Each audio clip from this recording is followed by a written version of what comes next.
नमस्कार मित्रों, मैं जीतन द्विवेदी आप सभी कुशाक आईएएस चैनल पर हैं। आज मेरे द्वारा एमपीपीएससी 2020 का सिलेबस को डिस्कशन करना है। उसमें एमपी का क्या वेटेज बढ़ा हुआ है वो हमें आज डिस्कस करेंगे, केवल एमपी के परिदृश्य में। क्योंकि जो प्रारंभिक क्लास परीक्षा का जो सिलेबस है वो 10 यूनिट में डिवाइड किया गया है और 100 मार्क्स का पेपर है, यानी हर एक यूनिट से 10 नंबर का क्वेश्चन आना है। अब जो उसमें एमपी का वेटेज बढ़ा है वो आपको मैंने एक अलग से एक बोर्ड पर उसको लिख दिया है कि ये यूनिट फर्स्ट जो है वो एमपी के लिए है, यूनिट थर्ड भी आपकी एमपी के लिए है, यूनिट फिफ्थ भी आपकी एमपी के लिए है और यूनिट 8 जो वो भी आपकी एमपी के कुछ पोर्शन है और 10th का भी कुछ आंशिक पोर्शन है। अब पहले हम मार्क्स के हिसाब से देख लें एमपी का क्या योगदान रहेगा आपके प्रीलिम्स एग्जाम में। हमेशा ही एमपी का अलग ही स्थान रहा है, क्योंकि एमपीपीएससी में एमपी के हमेशा से 20 से 25 क्वेश्चन तो आते ही रहे। वहीं SC/SC एक्ट को मिला लिया जाए तो 35 से 40 क्वेश्चन हमेशा ही रहे। इस बार SC/SC एक्ट को भी हटा दिया गया है। अब आपके पास केवल एमपी का जीके बचा हुआ है, तो कितना मार्क्स का है उसको हम यूनिट वाइज देखते हैं। फर्स्ट यूनिट है, क्योंकि हर यूनिट का 10 मार्क्स है, तो आप फर्स्ट यूनिट का 10 मार्क्स माने, आप यूनिट थर्ड का भी 10 बोले और यूनिट जो फिफ्थ यूनिट है उसका भी आप 2 पोर्शन, इसलिए 5-5 हम कह सकते हैं। वहीं आपकी जो 8th यूनिट है उसमें 3 पोर्शन दिए गए हैं। आपकी अंतर्राष्ट्रीय और राष्ट्रीय समसामयिक घटनाक्रम यानी करंट अफेयर्स की बात हुई है, तो उसमें जो एमपी वाला करंट अफेयर है और कुछ ये खेल प्रतियोगिता और संस्थाओं की बात है, तो इसका भी आप 5 मार्क्स मान सकते हैं। और जो 10th यूनिट है उसमें भी आपकी राष्ट्रीय और प्रादेशिक संवैधानिक और संवैधानिक संस्था है, तो इसका भी आप 5 मार्क्स माने, यानी टोटल किया जाए तो ये 40 मार्क्स आपके केवल एमपी जीके से कंप्लीट हो रहे हैं। इसलिए मेरे द्वारा जो सीरीज बनाई जाएगी वो एमपी जीके की पहले कंप्लीट की जाएगी सिलेबस वाइज, और इस तरीके से की जाएगी क्योंकि यूनिट फर्स्ट में जो हिस्ट्री है, आपका कल्चर है, आपका लिटरेचर है, वो कंप्लीट होगा। आपका जैसे इसी में देखें, पहले यूनिट वाइज डिस्कसमेंट कर लेते हैं। यूनिट फर्स्ट में 8 पार्टों में डिवाइड किया गया है। पहली पार्ट है आपका मध्य प्रदेश की ऐतिहासिक महत्वपूर्ण घटनाएं और उनके वंश, वो हम कंप्लीट करेंगे। पूरा हिस्ट्री पढ़ना पड़ेगी, उसके लिए हमें प्राचीन, मध्यकाल और आपका आधुनिक की तरफ पढ़ेंगे। वही दूसरे में जो सब पार्ट है उसका कि मध्य प्रदेश का क्या योगदान रहा स्वतंत्रता आंदोलन में, वो आपकी सेकंड उसका सब पार्ट है। वही इसके पर आपके प्रमुख कलाएं, स्थापत्य कलाएं है ना, प्रमुख जनजातियां, उनकी बोलियां और प्रमुख लोक साहित्य और जो आपके मध्य प्रदेश के साहित्यकार रहे हैं उनकी कृतियां, और कुछ मध्य प्रदेश की जनजातियों के कुछ प्रमुख व्यक्तित्व रहे हैं जैसे टांटिया भील वगैरह, भीमा नायक वगैरह। ये पूरा 8 भागों में आपका ऊपर का सिलेबस डिफाइन किया गया है, जो हम आपकी पहले फर्स्ट यूनिट कंप्लीट कराएंगे मध्य प्रदेश के इतिहास से। वहीं आप देखें थर्ड यूनिट जो आपकी है मध्य प्रदेश का भूगोल, इसके अंतर्गत हमें पढ़ना है आपका मध्य प्रदेश का वन उपज, आपका वन्य जीव, पर्वत, नदियां, पर्वत श्रृंखलाएं, मध्य प्रदेश की जलवायु, आप मध्य प्रदेश के प्राकृतिक और खनिज संसाधन, मध्य प्रदेश की कृषि, पशुपालन और कृषि आधारित उद्योग, वहीं मध्य प्रदेश की कुछ सिंचाई और विद्युत परियोजनाएं, ये सब है भूगोल के अंतर्गत पढ़ना है। इसमें एक बात जो हिडन है वो है मध्य प्रदेश की मिट्टियां वाला जो टॉपिक है वो हमें इस भूगोल वाले पोर्शन में नहीं दिया गया है। तो इसका क्या आशा है कि आप मिट्टियां नहीं पढ़ेंगे, परंतु जो फर्स्ट पेपर है आपका मेंस में, उसमें आपका मिट्टी का पूरा एक यूनिट दी गई है, यानी हमें मिट्टियां पढ़ना है एमपी की। कुछ हम यहाँ पढ़ लेंगे और जब हम मेंस की क्लास लेंगे आपकी एमपीपीएससी वाली, तो उसमें हम पूरा एमपी की मिट्टियां कंप्लीट कर लेंगे। क्योंकि जब फर्स्ट पेपर मेरे द्वारा पढ़ाया जाएगा आपको, तो उसमें आपका फर्स्ट जो मेंस का पेपर है उसमें आपका आ में डिवाइड किया गया है। तो आ वाला जो है वो भारतीय इतिहास है और उसमें एमपी का भी हिस्ट्री है, लगभग आधा से ज्यादा पोर्शन आपका एमपी का हिस्ट्री है उसमें, और जो बा वाला पार्ट है वो आपका भूगोल वाला पार्ट है। तो आ बा करके मिलाकर 300 मार्क्स का आपका फर्स्ट पेपर बनता है। क्योंकि इस बार आपको पता है जो मेंस का जो मार्किंग है वो भी शब्द सीमा भी कम कर दी गई है, और जो पहले आपको 3 मार्कर में ज्यादा लिखना होता था, अब केवल 10 शब्दों में आपको 3 मार्कर कंप्लीट करना है। वहीं आपको लघु क्वेश्चन 5 मार्कर को आपको 50 से 60 शब्दों में यानी 5 से 6 लाइनों में आपको कंप्लीट करना है। वहीं अति धीर की बात करें जो 11 मार्क्स का क्वेश्चन है उसके लिए आपको 200 शब्द लिखना है।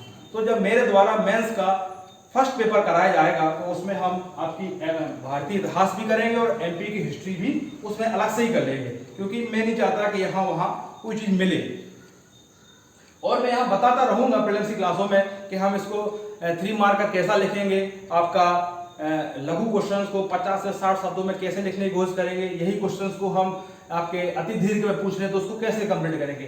प्रीलिम्स में ही हम मेंस का बहुत सारा आपको बता देंगे, परंतु जब क्लास स्टार्ट होगी तो वो इंडिविजुअली होगी, मेंस की अलग होगी और प्रीलिम्स की अलग होगी। अभी जो सीरीज आएगी आपकी वो मध्य प्रदेश के जीके की सीरीज रहेगी प्रीलिम्स एग्जाम के पॉइंट ऑफ व्यू से, क्योंकि मैं पहले बता चुका हूं कि 40 मार्क्स कोई भी एग्जाम के लिए, खासकर एमपीपीएससी जैसे एग्जाम में 40 नंबर मतलब अब हाफ के आधे ही आ गए हो, उसमें करंट अफेयर भी आप कर ले तो 50% सिलेबस नंबर्स आपके पास हमेशा अवेलेबल रहना चाहिए। अब हम डिस्कस कर रहे थे यूनिट वाइज, क्योंकि हम बता चुके थे कि इसमें 8 पार्टों में डिवाइड किया है, ज्योग्राफी भी मैंने अभी बताया आपको। अब जो यूनिट 5th है आपकी वो आ और बा 2 में टूटी गई है। इसमें हमें क्या पढ़ना है, राज्य की संवैधानिक व्यवस्था। इसके अंतर्गत हमें मध्य प्रदेश के राज्यपाल, आपका मंत्रिमंडल, आपका विधानसभा, उच्च न्यायालय, ये 4 चीजें हमें आपकी राज्य की संवैधानिक व्यवस्था में पढ़ना है। वहीं राज्य की अर्थव्यवस्था में हमें जनगणना स्टेट की, आपकी मध्य प्रदेश का औद्योगिक विकास और कुछ जातियां, अनुसूचित जातियां, जनजातियां और कुछ राज्य की कल्याणकारी जो योजनाएं वगैरह है वो भी हम आपके राज्य की अर्थव्यवस्था में पढ़ेंगे 5th यूनिट के अंतर्गत। और 8th यूनिट में हम कुछ महत्वपूर्ण घटनाओं यानी करंट अफेयर्स पढ़ेंगे। और वहीं जो स्पोर्ट वाला पोर्शन है, जैसे प्रमुख खेल संस्थाएं, जैसे फारसी क्लब था अपना क्रिकेट वाला, हॉकी एसोसिएशन, बैडमिंटन, जो सब पूरा खेल वाले कौन से प्रतियोगिताएं होती हैं, कौन से प्राइज होते हैं, सब 8th यूनिट में कंप्लीट करेंगे। वहीं जो राष्ट्रीय प्रादेशिक संवैधानिक और संविधिक संस्थाएं हैं इसके बारे में भी हम यहाँ पढ़ेंगे। तो संवैधानिक संस्थाएं तो मैं बता ही चुका हूं कि राष्ट्रीय निर्वाचन आयोग जो पहले से ही संविधान में है वो हम इसके अंतर्गत पढ़ेंगे। जो प्रादेशिक स्तर पर है जैसे लोक सेवा आयोग आपका हुआ, ये सब हम आपके संवैधिक में पढ़ेंगे, क्योंकि संवैधिक तो वो होती है जो संसद में कानून बनाकर हमें कोई विशेष उद्देश्य के लिए उसको एक कानून बनाते हैं, जैसे आपका सूचना आयोग हो गया आपका, है ना, इस टाइप से ये हम आपको संवैधिक में पढ़ेंगे। तो आज की जो डिस्कस था वो ये बताना चाह रहा था कि प्रारंभिक परीक्षाओं में मेरे द्वारा एमपी का क्या क्या पोर्शन आपको प्रारंभिक परीक्षाओं में पढ़ाया जाएगा और मेंस में कब पढ़ाया जाएगा, क्योंकि दोनों क्लासें हमारी अलग अलग रहेंगी। और जो मेरा टॉपिक होगा कल से आपका, वो यहां मैं लिख देता हूं, लिखा हुआ है मध्य प्रदेश का इतिहास। जो हमारा अब कल से जो सीरीज स्टार्ट होगी आपकी वो एमपी की हिस्ट्री से न्यू सिलेबस एमपीपीएससी 2020 के अकॉर्डिंग होगी, क्योंकि अभी कोई नोटिफिकेशन तो है नहीं एग्जाम का, और ये एमपीपीएससी जो एग्जाम है उसको एक लंबा टाइम तो चाहिए होता है, कम से कम 8-9 महीने, क्योंकि आज नोटिफिकेशन आता है तो क्या आप प्रॉपर तैयार हैं सिलेबस अकॉर्डिंग। सिलेबस चेंज नहीं है पर हाँ क्लैरिफाई किया हुआ है, कुछ चीजें हटाई गई हैं, कुछ चीजें जोड़ी गई हुई है। तो क्या आपका जो न्यू सिलेबस है उसके अकॉर्डिंग आपके प्रॉपर नोट्स, क्योंकि मार्केट में अभी कोई बुक अवेलेबल प्रीलिम्स की नहीं है, मेंस की तो फिर भी कुछ आ चुकी है निर्माण आईएएस वगैरह की, बाकी प्रीलिम्स की अभी कोई ऐसी पर्टिकुलर बुक नहीं है कि आप बुक शॉप पर जाए बोले कि मुझे प्रीलिम्स की एमपीपीएससी 2020 के लिए कोई बुक दे दे, कोई बुक नहीं है। तो इसके लिए मैं समस्त किताबों से अध्ययन करके एक प्रॉपर सिलेबस, एक सीरीज आपके सामने कल से स्टार्ट हो जाएगी हमारा मध्य प्रदेश का इतिहास से। अब थोड़ा सा मैं कल की क्लास के बारे में आपको बता दूं कि जो इतिहास होगा अपना स्टार्ट वो कहां से स्टार्ट हुआ, क्योंकि जो इतिहासकारों ने उत्खनन किए हैं मध्य प्रदेश में ऐतिहासिक स्थलों पर, वहां उन्होंने देखा कि जो जीवांश प्राप्त हुए उन्हें वो आपके उन्हें पुरापाषाण काल के यानी प्रागैतिहासिक काल के उन्हें साक्ष्य मिले हैं, क्योंकि एमपी का इतिहास काफी पुराना है, यानी डायनासोर जैसे साक्ष्य जीवांश हमें अपने एमपी में मिले हैं। गोंडवाना लैंड का हिस्सा भी एमपी है।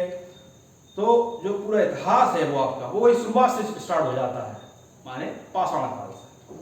तो जो हमारी कल की क्लास होगी वो एमपी हिस्ट्री की होगी, जिसमें हम आपका प्रागैतिहासिक काल क्या है उसको दो भागों में एमपी के परिदृश्य से हम पढ़ेंगे, पाषाण काल और ताम्रपाषाण काल। ताम्रपाषाण काल में कुछ नहीं था, पत्थरों के अलावा वो धातु का उपयोग करना और सीख गए थे, परंतु एमपी में काफी इंपॉर्टेंट है, कई स्थल मिले हुए हैं, जैसे कायथा, नवदा टोली, आपका एरण और पूरा मालवा संस्कृति पूरा डिपेंड हुआ है ताम्रपाषाण में, तो हम इसको काफी अच्छे से इसको पढ़ेंगे। वहीं जो पाषाण काल है उसको तीन भागों में भी डिवाइड होगा, कालांतरों के हिसाब से डिवाइड हुआ, कुछ औजारों के हिसाब से भी डिवाइड हुआ। जी हमारी जो कल से सीरीज स्टार्ट होने वाली है आपकी मध्य प्रदेश के इतिहास से, वो कल से आपको एक लेक्चर से आप आने वाले दिनों में एक क्रम से सीरीज स्टार्ट हो जाएगी। अच्छा, इतिहास शब्द जो मैं बता रहा हूँ उससे कोई डरने वाली बात नहीं है, तथ्यों का संग्रह नहीं है, ना एक कहानी है, कहानी के साथ एक कंसेप्चुअली कहानी है। तो आप ये ना सोचिए कि इतिहास स्टार्ट हो रहा है तो बड़ा बोरियत होगा, मध्य प्रदेश गठन से क्यों नहीं पढ़ाया, भौगोलिक से क्यों नहीं पढ़ा रहे हो, क्योंकि मैं सिलेबस को ध्यान में रखा हूँ, न्यू सिलेबस के अकॉर्डिंग ही मैं चलना चाहता हूँ। इसलिए जो अब मेरी क्लास होगी वो हिस्ट्री से होगी, इतिहास जो विषय है उससे अब बोलना हो कि मध्य प्रदेश का इतिहास है ये भी हमें बोरियत करेगा, नहीं, ये भी एक कहानी है, वो भी कंसेप्चुअली कहानी। इतिहास का एक घटना का दूसरी घटना पर प्रत्यक्ष अप्रत्यक्ष कहीं ना कहीं से प्रभाव पड़ता है। ये एक तथ्यों का संग्रह नहीं है, कुछ इंफॉर्मेशन है। एक साम्राज्य उदय होता है, उसका पतन होता है, एक सभ्यता उदय होती है, उसका अंत होता है, क्यों होता है। इतिहास को, इस विषय को रोचक ही बना दिया जाएगा, क्योंकि मेरे द्वारा आने वाले दिनों में भारतीय इतिहास की क्लास भी प्रारंभिक स्टार्ट हो जाएगी, तो मैं दोनों को आपको क्लियर करता चलूंगा। कल से जो क्लास होगी वो भारतीय मध्य प्रदेश का इतिहास से हम कल ही क्लास स्टार्ट करेंगे। आज के लिए इतना ही। आज मैंने ये बताया है कि हम कल से क्या पढ़ेंगे। धन्यवाद।